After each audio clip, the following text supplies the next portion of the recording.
2023 October 7 തുടങ്ങിയ Israel Hamas സംഘടനം മാധ്യമശ്രുതിയിൽ നിന്നും കുറച്ചൊക്കെ മാറിയെങ്കിലും യുദ്ധം തീവ്രമായി തന്നെ തുടരുകയാണ്.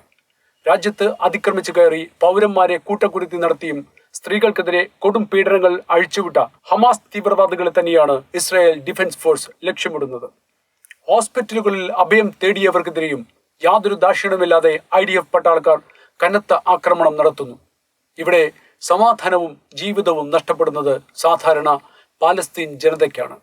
ഹമാസ് എന്ന തീവ്രവാദി സംഘടനയ്ക്ക് സുരക്ഷിതമായ താവളങ്ങൾ പാലസ്തീൻ തീർത്തത് ആ രാജ്യത്തെ ജനതയുടെ മൗന സമ്മതത്തോടെ ആയിരിക്കാമെന്നത് അവർ ഇന്ന് അനുഭവിക്കുന്ന യാതനയുടെ മറുപുറമാണ്. ഇസ്രായേലിന്റെ പാലസ്തീനെതിരെയുള്ള തിരിച്ചടിയും അധിനിവേശവും ചില രാജ്യങ്ങൾ എതിർത്തിട്ടുണ്ടായിരുന്നു. നോർവേ, അയർലൻഡ്, സ്പെയിൻ തുടങ്ങിയ രാജ്യങ്ങൾ പാലസ്തീൻ എന്ന രാജ്യത്തെ അംഗീകരിച്ച് പ്രസ്താവനകൾ നടത്തിയിരുന്നു. ശേഷം അവരുടെ നയതന്ത്ര ഉദ്യോഗസ്ഥരെ വിളിച്ചു വരുത്തി രൂക്ഷമായ ഭാഷയിൽ ഇസ്രായേൽ ശകാരിക്കുകയും ചെയ്തു. ഒക്ടോബർ 7 ഇസ്രായേലിലെ സ്ത്രീകൾക്കെതിരെ നടത്തിയ ഭീകരതയുടെ ദൃശ്യങ്ങൾ കാണിച്ചു കൊടുത്തുകൊണ്ടായിരുന്നു അവരോട് ഇസ്രായേൽ സംസാരിച്ചത്. ഇസ്രായേൽ റാഫേൽ നടത്തുന്ന യുദ്ധം നിർത്തണമെന്ന സൗത്ത് ആഫ്രിക്കയുടെ അപ്പീലിൽ ഇന്റർനാഷണൽ കോർട്ട് ഓഫ് ജസ്റ്റിസ് യുദ്ധം നിർത്തിവെക്കുവാൻ ആവശ്യപ്പെട്ടിട്ടുണ്ട്. കടുത്ത ഭക്ഷണക്ഷാമവും ജലക്ഷാമവും വലയ്ക്കുന്ന ഗാസയിലുള്ള അൽ ഖസ ഹോസ്പിറ്റലിൽ ഇന്ധന ലഭ്യതക്കുറവ് മൂലം ജനറേറ്ററുകൾ പ്രവർത്തനരഹിതമാകാൻ സാധ്യതയുണ്ടെന്നും അത് വലിയ ജീവഹാനി വരുത്തുമെന്നും പറയപ്പെടുന്നു.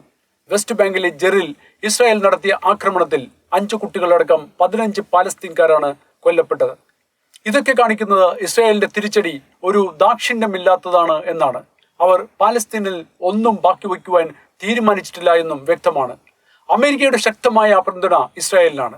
UK, USA തുടങ്ങിയ രാജ്യങ്ങളിൽ പാലസ്തീൻ ജനതയ്ക്ക് വേണ്ടി ക്യാമ്പസുകളിലൂടെ തന്ത്രപരമായ നീക്കങ്ങൾ നടക്കുന്നുണ്ട്.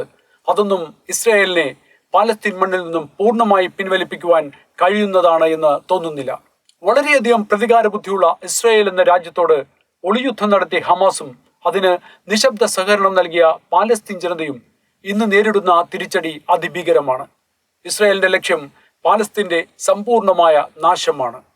ഇനിയും ഇസ്രായേലിനെതിരെ തിരിച്ചടിക്കാൻ കഴിയാത്തത്ര വിധത്തിൽ.